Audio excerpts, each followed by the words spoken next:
Fala, sobrevivente! Eu sou o Ronald Lima aqui e você está no meu canal que pode ser um pouco seu também. Para isso, basta que você se inscreva aqui nesse nosso canal, ative as notificações, caso, claro, você tenha interesse nesse tipo de conteúdo. E olha, se você tiver qualquer dúvida sobre se vale a pena ou não a sua inscrição aqui, eu lhe convido a assistir 1 ou 2 vídeos sobre narcisismo aqui. Aí você avalia e você decide. Tá joia? Bom, gente, eu estou passando por aqui hoje para dar uma resposta a uma pergunta que muita gente tem me feito aqui no canal ultimamente, né? Em vários vídeos, inclusive. Eu já respondi a muitos, mas eu não consigo responder a todos, embora eu gostaria de poder ter mais tempo disponível, né? A pergunta que frequentemente aparece aqui nos comentários, tem aparecido, é o seguinte: o narcisismo é algo espiritual, é demônio, não é? Tem a ver com forças espirituais malignas, ou é apenas uma condição natural, ou é os dois? Qual é a visão espiritual sobre isso? Bom, eu entendo porque que essas perguntas, as pessoas fazem esse tipo de pergunta aqui, afinal, não é comum, né? Você vê um canal no YouTube de um pastor falando sobre narcisismo, de um teólogo, né? Não é normal, convenhamos. Então eu vou tentar responder aqui essa pergunta. Eu vou fazer isso em 2 partes nesse vídeo, ok? Então vamos lá. Primeiramente, eu diria o seguinte: você que me acompanha aqui, você já pôde notar que a minha abordagem nos vídeos sobre narcisismo é feita sob uma análise comportamental, né? Ou seja, a fundamentação ela é psicanalítica. Eu procuro não misturar as bolas, né? Porque o TPN, o transtorno de personalidade narcisista, como o próprio nome já sugere, é uma disfunção, é um transtorno. E como tal, não é do quadro de referência da teologia. Psicanálise e teologia são ciências que estão em campos epistemológicos diferentes. Então eu não acho adequado tratar o narcisismo com abordagens teológicas, né, com categorias puramente espirituais. Isso é um equívoco crasso. Por quê? Veja bem, apesar de boa ciência e boa teologia se corresponderem, né, e em certo ponto até se complementarem, é preciso considerar que há sim conflitos entre abordagens psicanalíticas e abordagens teológicas. Porque ambas as ciências, elas estão em campos de estudos diferentes e possuem também metodologias diferentes. Em métodos diferentes. Olha só, vou lhe dar um exemplo. O que são métodos? Métodos são como anzóis. De modo que se você quiser pescar um dourado, um atum, você vai usar um tipo de anzol, certo? Se você quiser pescar um peixe espada, você vai usar um outro tipo de anzol e assim por diante. Ou seja, somente quando você define primeiro o tamanho e o tipo de peixe que você deseja pescar, é que você tem condições de identificar o tamanho e o tipo de anzol mais indicado para a sua pescaria, correto? O anzol, então, ele é o método da sua pescaria. Da mesma forma se pode dizer das ciências. Cada uma tem o seu próprio método de investigação acerca do seu assunto, né, do seu objeto ali. E nesse sentido, há conflitos entre psicologia e teologia, né, porque elas possuem métodos de investigação científicas diferentes. E do mesmo jeito que a teologia ela não pode se meter na psicologia, a psicologia também não tem que ficar metendo o bedelho na teologia, não. Por exemplo, o que a psicologia poderia dizer sobre a fé? Absolutamente nada. Por quê? Porque não é objeto de estudo da psicologia. A fé, conforme Efésios 2:8, é um movimento vital de Deus em direção ao homem. Não é o que diz da fé, não vem de vós, é dom de Deus. Isso é chamado na teologia de movimento ad extra, né? Ou seja, ele é de fora para dentro. O ser humano não produz fé. É algo que vem exteriormente, entende? Ou seja, da parte de Deus em direção ao ser humano. Então, ao querer falar sobre fé, a psicologia incorre numa espécie de psicologismo da fé e comete um erro grosseiro. Entende? É claro que psicologia, ela teria alguma palavra para dizer sobre o fenômeno fé, enquanto procura analisar a manifestação da fé na mente humana. Nesse sentido, ela até teria uma palavra sobre. Contudo, ela não teria nada para falar enquanto fé, no sentido de movimento ad extra, porque isso é um objeto de estudo do quadro de referência de outra ciência, a teologia. Então veja bem, veja que a psicologia e teologia estão em campos epistemológicos diferentes. É claro que isso não significa que tais ciências sejam mutuamente excludentes. Não é isso, em que uma tem que descartar a outra obrigatoriamente. Não. Nesse sentido, inclusive, o cientista francês Edgar Morin, por exemplo, considerado aí um dos principais expoentes do pensamento mundial, o cara é formado em direito, geografia, filosofia, história, sociologia, epistemologia, e, meu irmão, o cara é fera, o cara é ninja.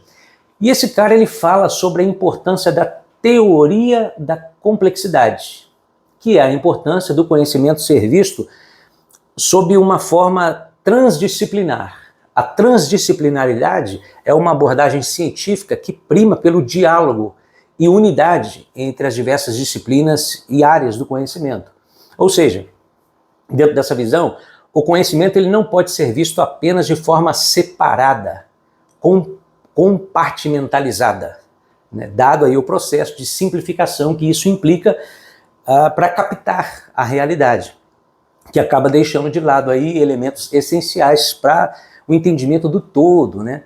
Entender o que é a complexidade humana, o conhecimento de forma geral. Então a teoria da complexidade, ela faz uma ponte reflexiva entre ciências e as demais formas de conhecimentos também mais contemplativos, teológicos, propondo uma integração dos saberes, os chamados saberes múltiplos, que não fica restrito somente ao empirismo, ou ao racionalismo reinante nas ciências humanas clássicas, entende? Mas veja bem, embora as ciências elas não sejam necessariamente mutuamente excludentes, em que uma descarta a outra, mas há sim que se deixar bem claro que psicologia e teologia estão em campos epistemológicos diferentes, elas têm abordagens diferentes, metodologias diferentes, e isso deve ser muito bem definido, delimitado, tem que estar claro. As coisas precisam estar em seus devidos lugares. Aí, certamente, uma vai poder contribuir com a outra, né? Vai poder haver aí um diálogo de uma entre outra. Bom, essa foi a primeira parte da minha resposta até aqui para você, né? Agora, após essas considerações necessárias, diga-se, vamos à segunda parte. Antes de eu falar, deixa eu abrir um parênteses aqui, meu Linão, se você está gostando desse vídeo, por favor, eu só te peço encarecidamente que você deixe aí o seu like, isso é um pagamento vital no YouTube.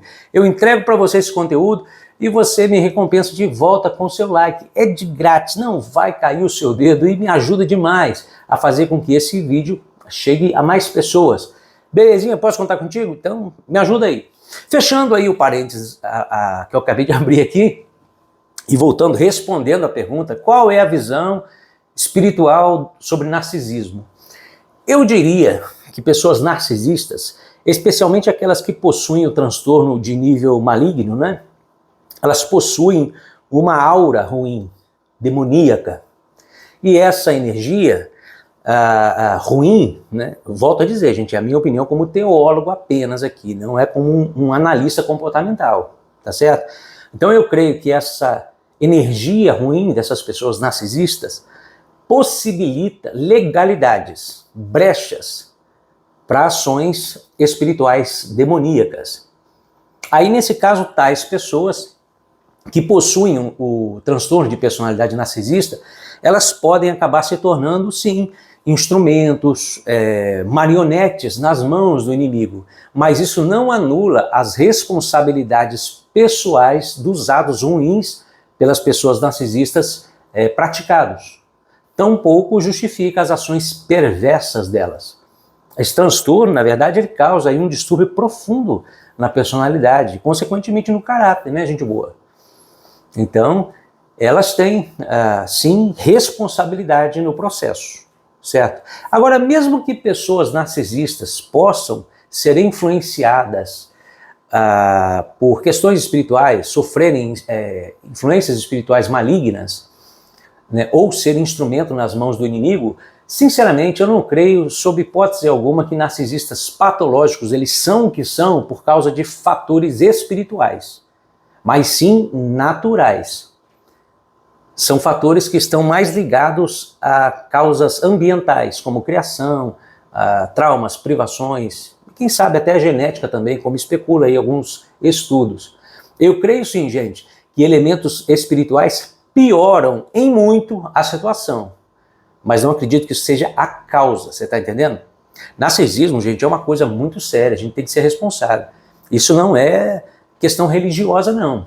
Se fosse assim, seria fácil de resolver, né, meu lindão? É só fazer uma oração de descarrego, né? Expulsar o rabudo da pessoa ali e ela ficaria totalmente livre do seu narcisismo, você não acha? Mas é isso que acontece? É claro que não. Então, o narcisismo é algo que precisa ser abordado clinicamente, psicologicamente, psiquiatricamente, por profissionais devidamente gabaritados e credenciados. E por que eu acho importante a gente esclarecer isso aqui? Porque, veja bem, gente, tratar o assunto do narcisismo patológico o vinculando simplesmente a causas espirituais, além de ser um erro reducionista e irresponsabilidade também, não ajuda em nada, meu irmão. Pelo contrário, sabe? Distinguir bem uma coisa da outra é fundamental para não se minimizar as responsabilidades e os impactos profundamente negativos da TPM na vida das pessoas que possuem esse transtorno e na vida das vítimas também, né? Ok, gente boa? Bom, olha, eu vou ficando por aqui e se você deseja um conteúdo mais aprofundado sobre narcisismo, você pode acessar a nossa playlist disponibilizada gratuitamente aqui nesse nosso canal. Ela está intitulada assim, Narcisismo, o mínimo que você precisa saber. E essa playlist, ela é um guia completo e simples de compreender, em que eu falo lá o que é um narcisista, como ele age, o seu modus operandi, como que funciona a mente, sabe, de um narcisista, como detectar um narcisista, como lidar com os vários tipos de narcisistas, quais são as formas de manipulação, como se libertar do narcisista, como você recuperar o controle da sua vida, enfim, é um guia completo e de graça. O link está aqui na descrição e se você ainda deseja se aprofundar mais sobre esse assunto, você também pode adquirir esse nosso livro aqui.